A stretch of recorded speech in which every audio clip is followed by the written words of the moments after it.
RDI présente Modèle. Quand la gente féminine excelle dans des secteurs à forte domination masculine, en l'occurrence le sport, eh bien, le combat pour l'égalité genre se veut en bonne marche. Bonsoir, vous suivez Modèle, l'émission de celle qui inspire. Ce soir, nous mettons en lumière une grande athlète burkinabé, Ida Naon, qui, après une brillante carrière d'handballeuse, est aujourd'hui professeure DPS au Centre national médico-sportif et arbitre continental. Femme au parcours exemplaire qui s'engage aux côtés d'associations pour une plus grande participation des jeunes filles au sport, découvrez Ida Naon, toute une vie de sport, un portrait de Warine Soulama et d'Achille Bambara.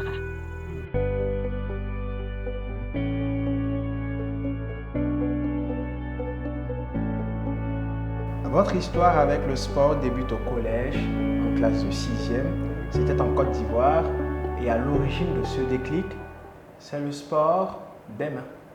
Effectivement, je suis née en Côte d'Ivoire et j'ai fait une bonne partie de ma scolarité, notamment jusqu'en classe de 6e, où j'ai découvert les sports de main à travers l'éducation physique et sportive.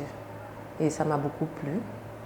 Malheureusement, j'ai dû arrêter quelques années et à la reprise, du moins à la suite de ma scolarité au Burkina Faso, j'ai eu l'occasion de reprendre avec la pratique sportive, voilà, par le biais d'un de mes professeurs d'EPS qui était déjà entraîneur. Donc facilement, il a pu m'introduire en club. Et c'est de là que la pratique du sport a vraiment pris de l'ampleur dans ma vie. Mais déjà en Côte d'Ivoire, racontez-nous un peu quel type de jeune fille étiez-vous au point de tomber amoureux du sport. Comment étiez-vous en termes de caractère, de comportement? J'étais une jeune fille assez calme, réservée, mais j'aimais beaucoup le sport parce que déjà dans le quartier, avec des frères et sœurs, il arrivait qu'on tapait déjà dans le ballon, on s'amusait à la balle et c'était une activité que je trouvais plaisante.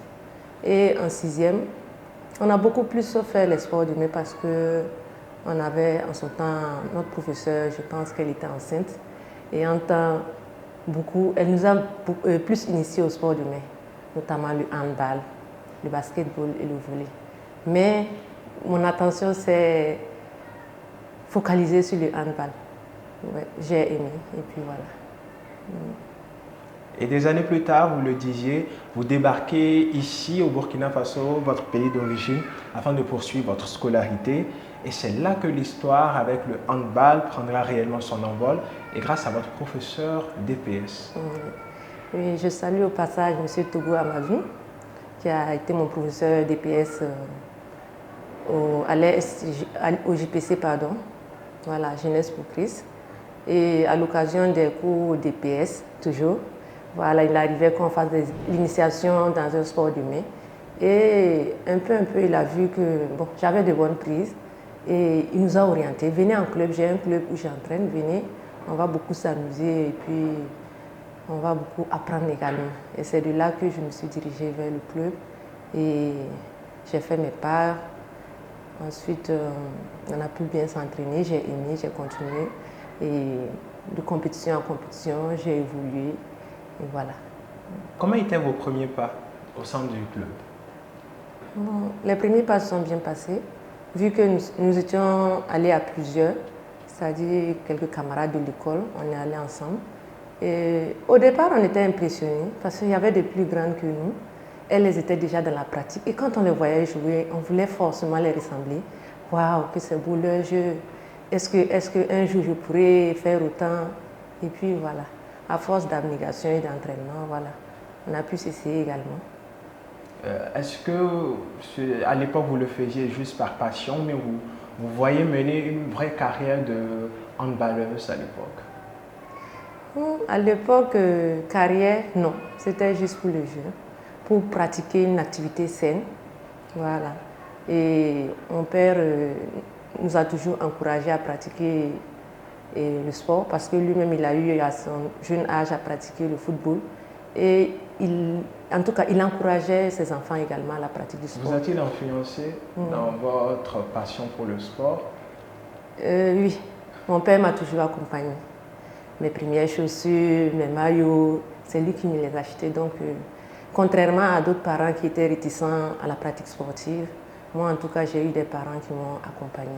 Vous parlez tantôt d'autres disciplines sportives auxquelles vous êtes frotté.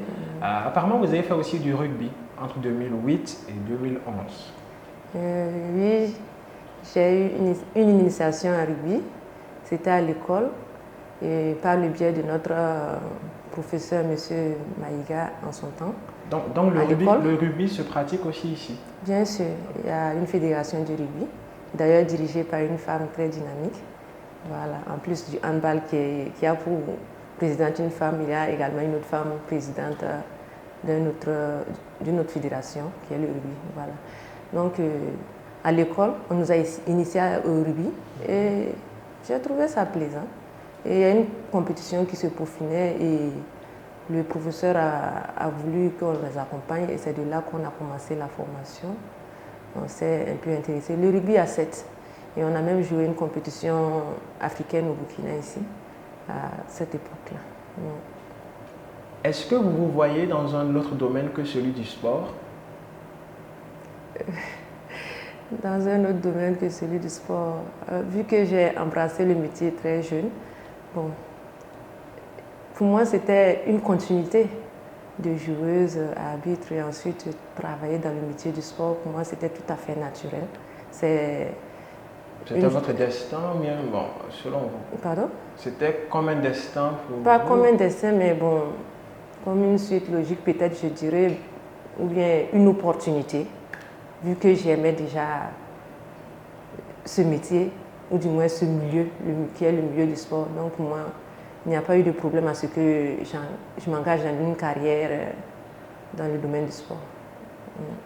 Et parlant justement de votre carrière d'arbitre, comment s'est passée la transition de joueuse à arbitre? Qu'est-ce qui était à l'origine du déclic? Pourquoi ce choix de devenir arbitre? Ok. Pour vous expliquer, je dirais que j'ai été joueuse en catégorie cadette, junior et ensuite senior. Et comme on le sait, dans les clubs civils, on joue à ces différentes catégories jusqu'en senior et jusqu'en senior. Bon, c'est là-bas le plafond en fait. Et évoluant en catégorie senior, bon, et il est arrivé que la fédération a organisé une formation. Ils ont invité les clubs à présenter d'éventuels candidats pour la formation. Et notre club en son temps, la Lunabe Handball Club, où j'ai évolué jusqu'en senior, et nous a, je ne dirais pas désigné, mais a demandé s'il y a des gens qui se sentaient intéressés par la formation.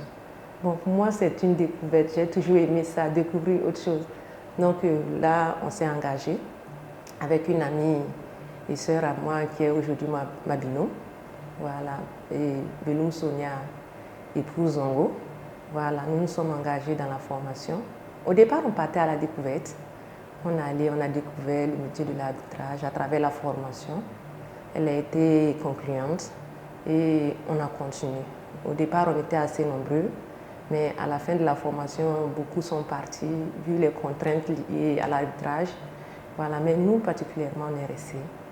Et sous les encouragements de notre formateur, M. Baroussi Ahmed, que je dis merci au passage. Donc, il nous a beaucoup motivés. Lui-même, ancien arbitre du handball, international du handball, il nous a vraiment formés, voilà, accompagnés. Et je pense que c'est par ce canal que nous sommes arrivés dans l'arbitrage. C'est carrément un autre univers, l'arbitrage? Un autre univers, je ne dirais pas non, mais un autre niveau. Le jeu est là, oui. Il y a les acteurs du jeu, oui, et il y a l'arbitrage. Mais quoi qu'on dise, pour avoir pratiqué, ça a été un plus pour nous dans l'arbitrage. Voilà, ça nous a aidé à mieux nous sentir et à évoluer assez rapidement. Voilà. Il faut aussi beaucoup d'impartialité pour être arbitre aussi. Oui, Forcément, quand on se retrouve à être dans la position de juge, il faut vraiment de l'impartialité. Enlever cette casquette de joueur déposé, voilà, et se mettre en plein dans la peau d'un arbitre et juger les actions. Ça a été facile pour vous, les débuts? Les débuts n'ont pas été faciles, vu qu'on était dans le jeu et on faisait l'arbitrage. On faisait les deux à la fois, on continuait les deux à la fois, et dans le jeu et dans l'arbitrage. Donc aujourd'hui, on avait la casquette de joueur et demain, on a la casquette d'arbitre. Donc c'était assez difficile et également les contraintes de temps ou d'indisponibilité du fait qu'on joue, ça a un peu joué et par la suite, on a dû carrément arrêter le jeu pour se consacrer entièrement à l'arbitrage. Voilà. Est-ce qu'à vos débuts en tant qu'arbitre, il y avait d'autres femmes comme vous aussi, arbitres? Au niveau de la formation, oui, il y avait plusieurs autres arbitres de sexe féminin, mais par la suite, nous nous sommes retrouvés seulement à deux, mon binôme et moi. Voilà. Ce n'était pas facile. Il fallait faire un choix, le choix d'accepter les injures, accepter les menaces, accepter d'être regardé d'une autre manière. Parce que c'était plus les hommes qui menaient l'arbitrage. Oui. Bon, on ne dirait pas un métier d'homme, mais il y avait plus d'hommes que de femmes. C'est vrai, on a eu l'information qu'avant nous, il y avait des femmes qui s'étaient essayées au métier, mais qui ne sont pas restées. Voilà. Bon, nous, on a pris un engagement de quand même marquer de notre empreinte ce milieu-là. Voilà, positivement ce milieu qu'est l'arbitrage au Burkina Faso. Voilà. Et nous avons fait un bon nombre de chemins en participant à des compétitions du niveau continental et même international. Voilà. Vous êtes également membre du groupe de travail consultatif Femmes du Burkina pour la promotion des femmes et des jeunes filles aux activités de la jeunesse, sport et loisirs. Oui, effectivement, je suis membre du bureau GTCR Burkina. Et je suis adjointe à la trésorerie et cette structure œuvre pour la promotion des femmes et des jeunes filles dans les structures de sport, à travers le sport, voilà, en organisant des formations par-ci par-là, des compétitions qui permettent de révéler quand même la gente féminine. Voilà. Et quel est votre constat aujourd'hui de la participation des jeunes filles aux activités sportives? On voit que de plus en plus la participation des jeunes filles et femmes aux activités sportives est de plus en plus grandissante. Elles sont de plus en plus motivées.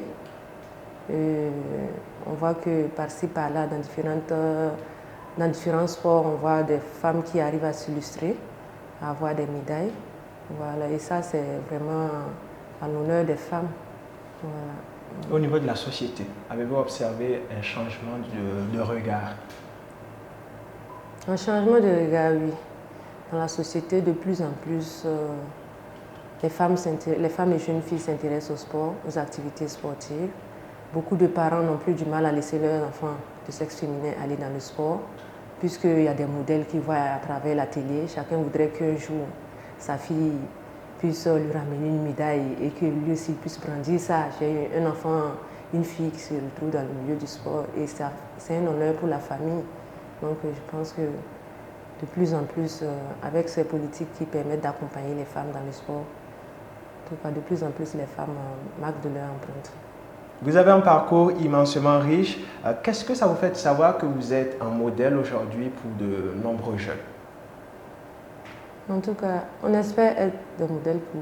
Vous l'êtes. On espère en tout cas être des modèles pour de nombreux jeunes. Je pense que le milieu du sport est un milieu dans lequel chacun espère en tout cas poser son empreinte, une empreinte positive. Et chez nous, à travers l'arbitrage, on s'est donné un objectif, je dirais, être dans ce milieu, mais exceller dans ce que nous faisons. Et nous nous sommes attardés à cela.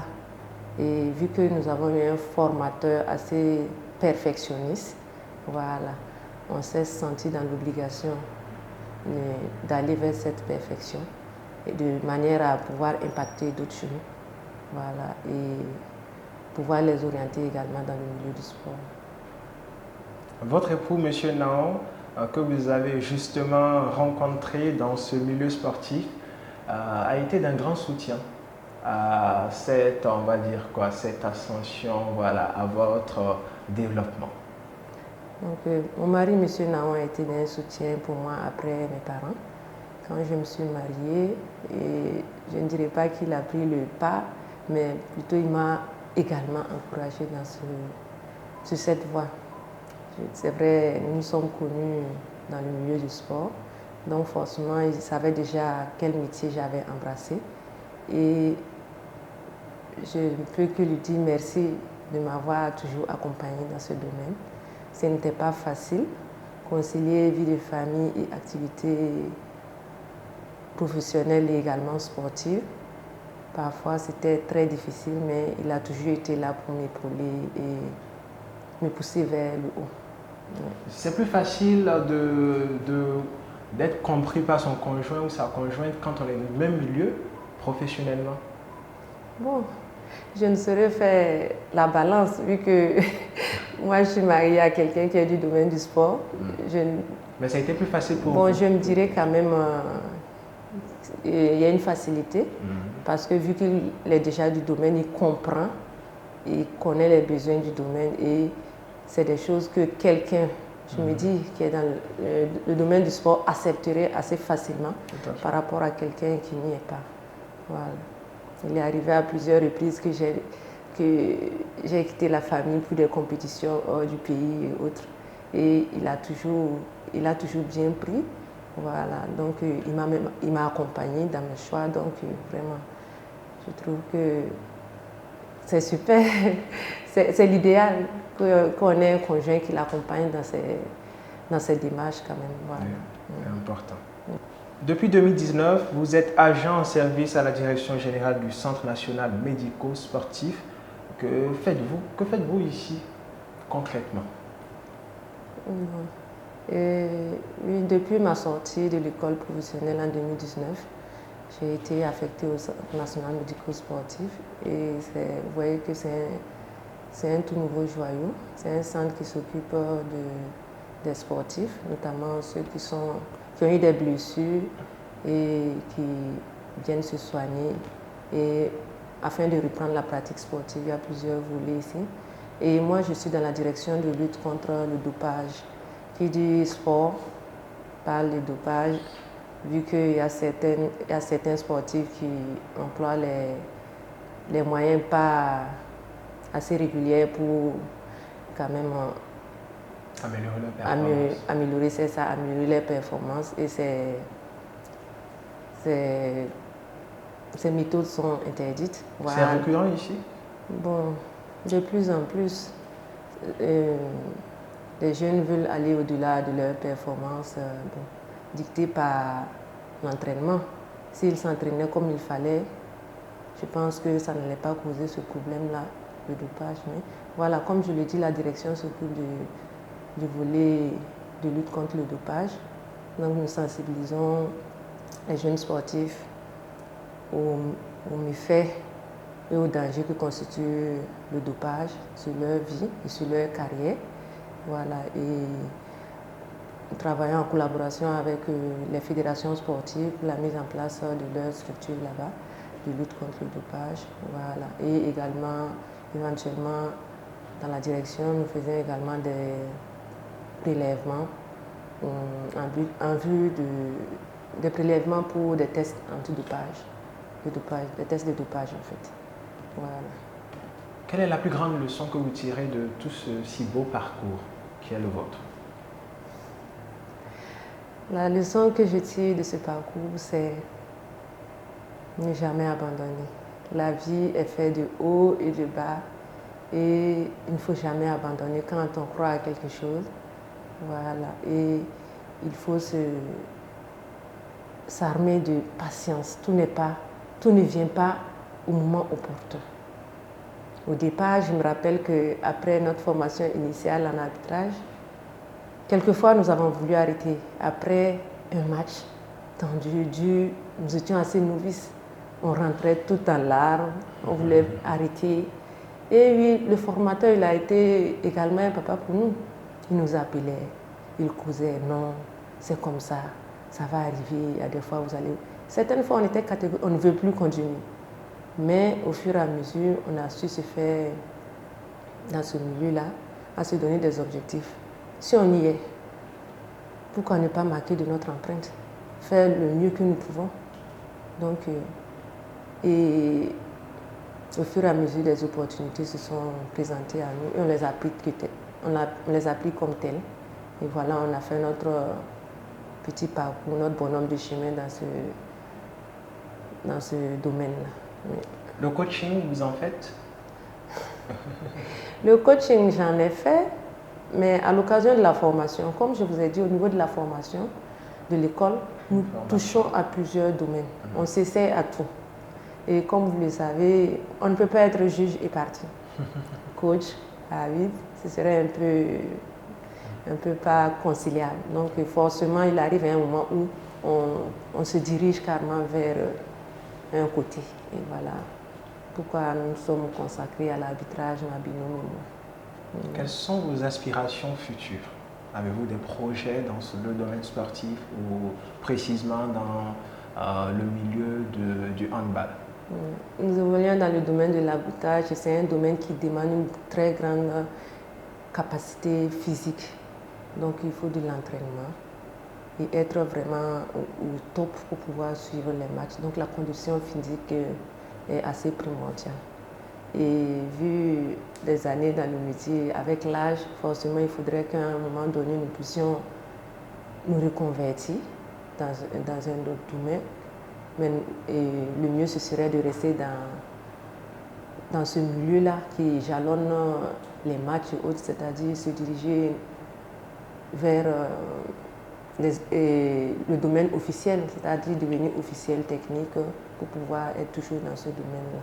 Voilà. Et également apporter notre aide au niveau de l'arbitrage. Voilà. Ce que nous faisons d'ailleurs, on essaie d'encadrer des plus jeunes, voilà, pour qu'eux également puissent faire un parcours dans ce domaine. Un message à ces jeunes filles qui nous regardent en ce moment. Le message que j'ai à lancer à ces jeunes filles, c'est de ne pas croire que le sport est un domaine pour hommes. Tout le monde peut se retrouver dans ce milieu par une raison ou par une autre, mais que dans ce milieu, elles ont toujours leur mot à dire. Si d'autres filles le font et excellent, pourquoi pas elles? Déjà, pour la pratique sportive ou être dans un milieu sportif, il faut aimer cette chose. Si vous n'aimez pas, vous êtes sûr. Après un moindre découragement, bon, je ne dirais pas un moindre découragement, mais après un obstacle, rapidement vous allez être découragé et c'est sûr, vous baisserez les bras. Mais quand votre motivation est intrinsèque, c'est-à-dire vous l'aimez par vous-même, vous en faites une obligation pour vous. Je dois réussir dans ce domaine. Donc, quand vous y êtes, accrochez-vous. Ça va aller. Merci. Vous avez un mot de fin? Le mot de fin, c'est de vous dire merci à vous pour l'opportunité et l'occasion que vous nous donnez de parler de notre parcours. Nous espérons que cela va motiver assez de jeunes filles à vouloir embrasser le métier du sport. Il n'y a rien de sorcier dedans. Tout est, je dirais pas tout est magique, mais le sport, il faut vivre le sport pour comprendre. Oui.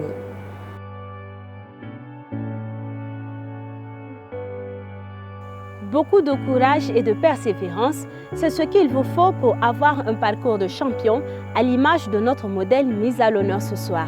Et c'est ici que se termine cet épisode de Modèle. On se dit à bientôt pour un nouvel épisode avec une autre femme au parcours inspirant.